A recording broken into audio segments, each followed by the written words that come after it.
الحمد للہ وکفا وسلام علی عبادہ الذین اصطفیٰ اما بعد فاعوذ باللہ من الشیطان الرجیم بسم اللہ الرحمن الرحیم واتخذ اللہ ابراہیم خلیلا صدق اللہ المولان العظیم وصدق رسولہ النبی الامین المدین المبین المکین الکریم ونحن علی ذلک لمن الشاہدین والشاکرین والحمد للہ رب العالمین۔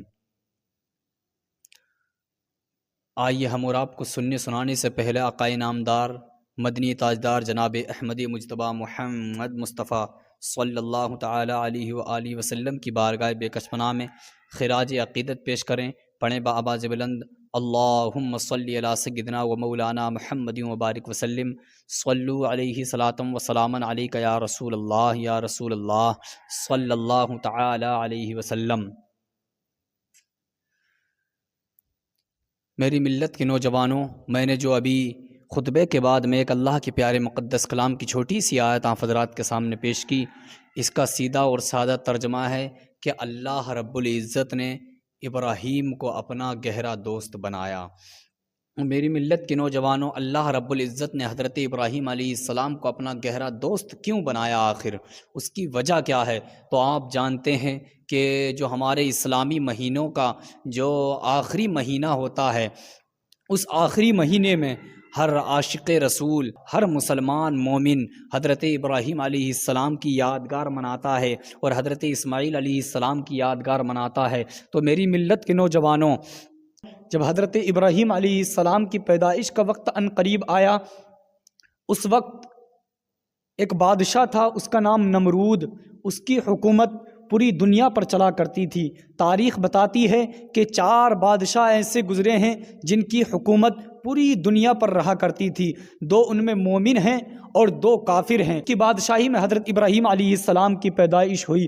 جب حضرت ابراہیم علیہ السلام کی پیدائش کا وقت ان قریب آیا تو اس وقت آپ کے والد ماجد نے شہر سے دور جا کر کے ایک تہہ خانہ بنا دیا، اور آپ کی والدہ جب آپ کی جب پیدائش کا وقت ان قریب آیا تو اس تہہ خانے میں پہنچ گئیں۔ جب اس تہہ خانے میں آپ کی والدہ پہنچتی ہیں، آپ کی پیدائش اس تہہ خانے میں ہو گئی۔ اللہ اکبر! جب آپ کی پیدائش اس تہہ خانے میں ہوتی ہے، ہونے کے بعد میں روزانہ آپ کی والدہ جاتی تھی، اس تہہ خانے میں ہی آپ پلے تھے، اس آپ کی روزانہ والدہ جاتی تھی اور جانے کے بعد میں آپ کو دودھ پلاتی اور آ جاتی، روزانہ دودھ پلانے کے لیے جاتی اور دودھ پلا کر کے آ جاتی تھی۔ تاریخ بتاتی ہے کہ حضرت ابراہیم علیہ السلام اس طرح بڑے تھے، اس طرح بڑے ہوئے تھے کہ جس طرح اور بچے 1 سال میں جتنا بڑھتے ہیں، حضرت ابراہیم علیہ السلام 1 مہینے میں اتنے بڑے ہوئے تھے۔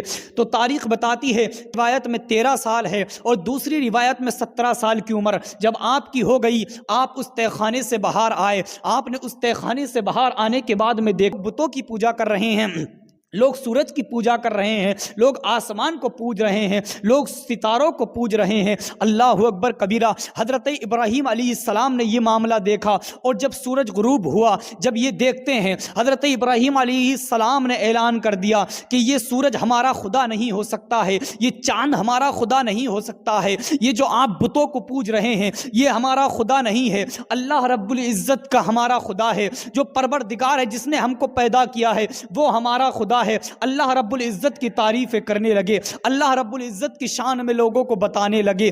لوگوں نے انکار کر دیا۔ اللہ اکبر! لوگ اس وقت بتوں کی پوجا کرتے تھے۔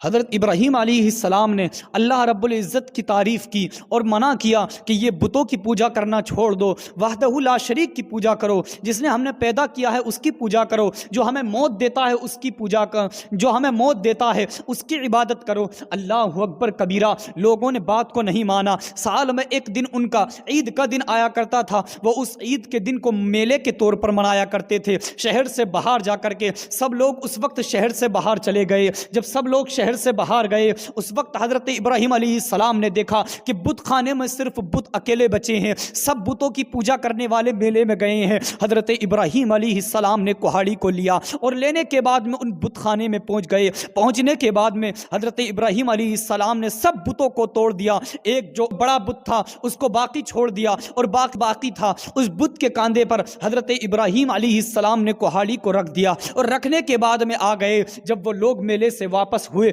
جیسے ہی وہ لوگ میلے سے واپس ہوتے ہیں بت خانوں میں جاتے ہیں، دیکھتے ہیں کہ بتوں کی اتنی بری حالت آخر کس نے کی ہے۔ پتہ چلا کہ حضرت ابراہیم علیہ السلام نے ہی کی ہوگی۔ اللہ اکبر کبیرہ۔ اس بات کی خبر جب بادشاہ نمرود کو ہوتی ہے، بادشاہ نمرود نے کہا کہ ابراہیم کو بلایا جائے۔ حضرت ابراہیم علیہ السلام اس کے دربار میں حاضر ہوئے۔ جب اس کے دربار میں حضرت ابراہیم علیہ السلام حاضر ہوتے ہیں تو وہاں اس کے دربار میں جو بھی آتا تھا اس کا یہ معمول تھا، اس کا یہ طریقہ تھا کہ وہ اس بادشاہ کو سجدہ کیا کرتا تھا۔ حضرت ابراہیم علیہ السلام نے اس بادشاہ کو سجدہ نہیں کیا۔ بادشاہ نے کہا کہ اے ابراہیم، تم نے آخر مجھے سجدہ کیوں نہیں کیا؟ جو میرے پاس آتا ہے وہ مجھے سجدہ کرتا ہے۔ حضرت ابراہیم علیہ السلام کا جواب سنو۔ حضرت ابراہیم علیہ السلام نے جواب دیا، میں اسی کو سجدہ کرتا ہوں جو ہمیں مارتا ہے اور جو ہمیں جلاتا ہے۔ اللہ اکبر کبیرہ۔ حضرت ابراہیم علیہ السلام نے اتنا کہا، بادشاہ بھڑک گیا اور اس نے 2 قیدیوں کو بلایا۔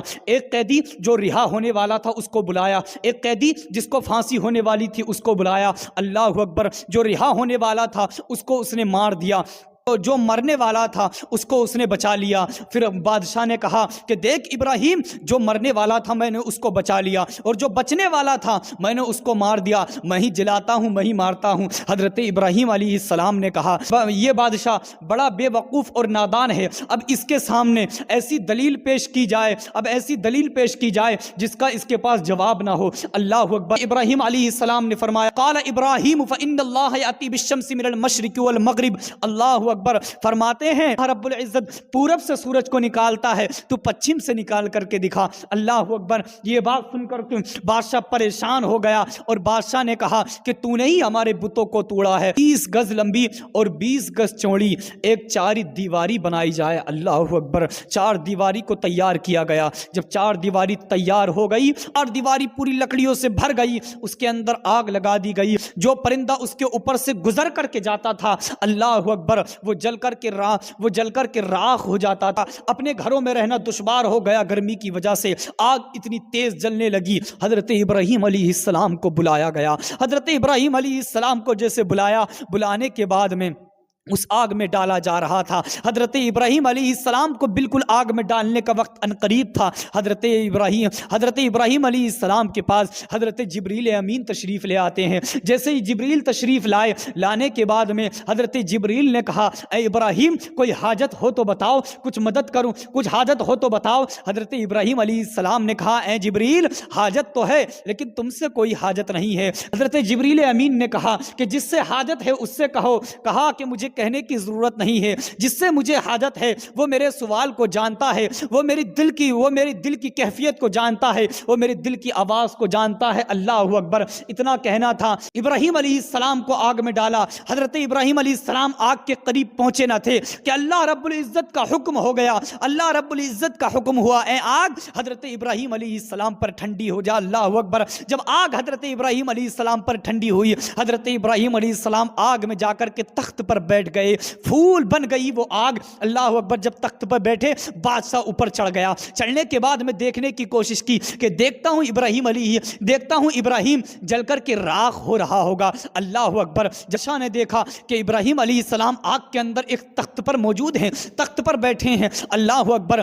معلوم کرنے والے نے معلوم کیا، اے ابراہیم، آخر یہ مرتبہ کیسے ملا؟ یہ آگ تو بہت تیز جل رہی تھی، اگر اس کے اوپر سے پرندہ گزر کر کے جاتا تو وہ پرندہ جل کر کے راخ ہو جاتا، لیکن آخر اس آگ نے تمہیں کیوں نہیں جلایا؟ تم اس مرتبے پہ آخر کیسے پہنچے؟ تو حضرت ابراہیم علیہ السلام نے پکار کر کے کہا، ھذا من فضل ربی، یہ میرے رب کے فضل و کرم سے ہے۔ اس بادشاہ کی حکومت پوری دنیا پر تھی، لیکن میرے مدینے کے تاجدار کا نور حضرت ابراہیم علیہ السلام کی پشت میں تھا، حضرت ابراہیم علیہ السلام کی پشت میں میرے نبی کا نور تھا۔ تو پوری دنیا کا بادشاہ تھا، لیکن میرے نبی تو دونوں جہان کے بادشاہ ہیں۔ تبھی تو شاعر کہتا ہے، سب سے اولا وہ اعلیٰ ہمارا نبی، سب سے بالا وہ بالا ہمارا نبی، اپنے مولا کا پیارا ہمارا نبی۔ اور کیا خبر کتنے تارے کھلے چھپ گئے، پر نہ ڈوبا ہمارا نبی۔